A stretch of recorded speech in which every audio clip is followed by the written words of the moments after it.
নাই বাবার জন্য একটা নতুন পোশাক কিনে দিব। যাদের বাবা নাই ঘরের দিকে তাকায় দেখে বাবা নামক বটের ছায়া মাথার উপর থেকে সরে গেছে। ওই বাবা যাদের নাই ঘরটা খালি হয়ে গেছে, আব্বা বলে ডাক দেওয়ার মতো কেউ নাই। ও গো আল্লাহ, তোমার পয়গম্বর রাহমাতুল লিল আলামিন তো ইতিম, জন্মের পরে আব্বাকে আব্বা বলে কোনদিন ডাকতে পারে নাই। আবার অল্প বয়সে মা হারা সন্তান। ও আল্লাহ, তাকায় দেখো কার চোখের গোড়ায় পানি। পয়গম্বরের ওসিলায় এই চোখের পানি বৃথা দিও না, কবুল করে নাও। আয় আল্লাহ, এই চোখের পানির বিনিময়ে মা বাবার গুনাহকে মাফ করে জান্নাতের মেহমান বানায় নাও। আজকের এই মাহফিলকে কিয়ামত পর্যন্ত কবুল করে নাও, মাহফিল জারি রাখার তৌফিক দাও। আয় আল্লাহ, সর্বোত্তম দান হলো নিজের শরীরের রক্ত আর একজনকে দান করা। আয় আল্লাহ, সেই ফাউন্ডেশন, আয় আল্লাহ, এই একটা আল্লাহ তরুণ যুবকদের এই ব্লাড ফাউন্ডেশনকে তুমি কিয়ামত পর্যন্ত কবুল করে নাও।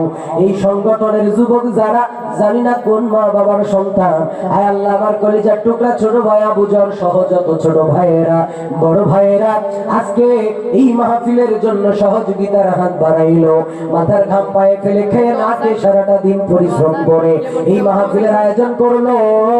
আয় আল্লাহ, তাদের মা বাবার জীবনের গুনাহগুলো মাফ করে জান্নাতি মানুষ বানায় দাও। এই যুবকদেরকে খালিদ বিন ওয়ালিদের মতো আল্লাহ কবুল আর মঞ্জুর করে নাও। আল্লাহ, যারা টাকা পয়সা শ্রম মেধা বুদ্ধি দিয়ে সহযোগিতা করলো, সকলের দানকে তুমি কবুল আর মঞ্জুর করো। আল্লাহ, আগামী 2 দিন এই মাহফিল আসমানি বালা জমিনি বালা সমস্ত বালা মুসিবত বিপদ থেকে তুমি হেফাজত করো। দরদের মালিক, আজকের মাহফিলের সভাপতি প্রধান অতিথি আমন্ত্রিত উলামায়ে কেরাম সহ আমার সঙ্গে যারা সফর সাথী হয়ে এসেছেন, আমার সাইফুল ভাই সহ ইমদাদ ভাই মুক্তার সহ আইলা আমার ইমদাদ ভাই সহ আমার আব্দুল গনি নানা ভাই সহ খালুজান সহ যারা এসেছেন, আয় আল্লাহ, সকলকে আল্লাহ দ্বীনের খাদেম হিসেবে আপনি কবুল আর মঞ্জুর করে নেন। জানি না জীবনের শেষ মুনাজাত হয়ে যায় কিনা, আর কোনদিন তোমার দরবারে আয় আল্লাহ এমন মজলিসে হাত তোলার সুযোগ হবে কিনা জানা নাই। জীবনের শেষ মুনাজাত তোমার কাছে করে যাইব আল্লাহ। জীবনে যদি একবারও হয়, মক্কা মদিনার মেহমান তুমি আমাদেরকে বানায়ো। আমরা গরিব, 2 নয়নের মদিনা দেখার জন্য আমাদের কলিজা ছিদ্র হয়ে যায়। ও আল্লাহ, যদি কবুল করে টাকাও লাগে না, পয়সাও লাগে না, যেই জমিনে আমার রাহমাতুল লিল আলামিন ঘুমায় ওই জমিনের মধ্যে যাওয়ার তৌফিক দিও। 2 নয়নের নবীজির রওজা মুবারক দেখার সুযোগ দিও। ও আল্লাহ, তোমার ঘর তাওয়াফ করার তৌফিক দিও, হাজরে আসওয়াদে চুম্বন করার সুযোগ দিও। তাও যদি নসিবে না হয়, কোনো একদিন স্বপ্নের মাধ্যমে তোমার হাবিবের নুরানি চেহারা আমাদের একদিন স্বপ্ন যুগে দেখায় দিও গো আল্লাহ। নবীজির নুরানি চেহারা না দেখাইয়া আমাদের কাউকে তুমি মৃত্যুর কোলে ডাক দিও না। পর্দার ভিতরে আম্মা জানের হাত তুলেছেন, আসিয়া খাদিজা রোকেয়া মরিয়ম কুলসুমের মতো চরিত্র বানায় দেন আল্লাহ। খাস করে আমার ফিলিস্তিনের মুসলমানেরা আজকে নির্যাতিত, আল্লাহ ভারতের মুসলমানেরা নির্যাতিত, রব্বুল আলামিন কাশ্মীরের মুসলমানেরা আজকে মার খায় নির্যাতিত হয়। তোমার মদদ পাঠাও, যেমন করে তুমি যুদ্ধের ময়দানে ফেরেশতা পাঠাইয়া মুসলমানদের বিজয় দান করেছো, সারা বিশ্বের মুসলমানদেরকে তুমি আল্লাহ তোমার কুদরতি মদদ দিয়ে হেফাজত করো। নাস্তিক বেঈমানদেরকে তুমি হেদায়েত দাও, হেদায়েত না থাকলে জমিন থেকে তাদেরকে ধ্বংস করে দাও। আয় আল্লাহ, শেষ বেলায় তোমার কাছে একটা ফরিয়াদ জানাই।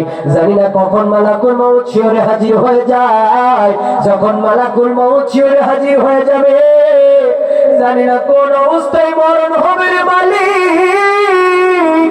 ও আল্লাহ, মরণ তো একদিন হবে, ঈমানের সঙ্গে শাহাদাতের মৃত্যু দিয়ে কোরআনের জন্য, রাসূলের জন্য, তোমার দিন বাস্তবায়নের জন্য জীবন দেওয়ার তৌফিক দিও।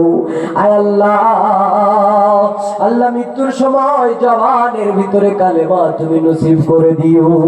রব্বানা তাকাব্বাল মিন্না ইন্নাকা আনতাস সামিউল আলিম ওয়া তুব আলাইনা ইন্নাকা আনতাত তাওয়াবুর রহিম। সুবহানা রাব্বিকা রাব্বিল ইজ্জাতি আম্মা ইয়াসিফুন ওয়া সালামুন আলাল মুরসালিন। মৃত্যুর সময় জবানে জারি করে দিও ইমানের কালেমাতে বলা ইলাহা ইল্লাল্লাহু মুহাম্মাদুর রাসূলুল্লাহ